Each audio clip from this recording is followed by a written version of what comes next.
Каждую ночь соседство спало. Окно Майи светилось, она училась, она плакала, она старалась. Когда пришли результаты, она стала лучшей в школе. Успех всегда начинается, когда мир спит.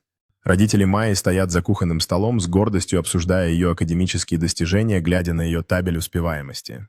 Ночной вид на соседство, где остальные дома погружены в темноту, контрастирует с ее светящимся окном, символизирующим ее преданность и труд.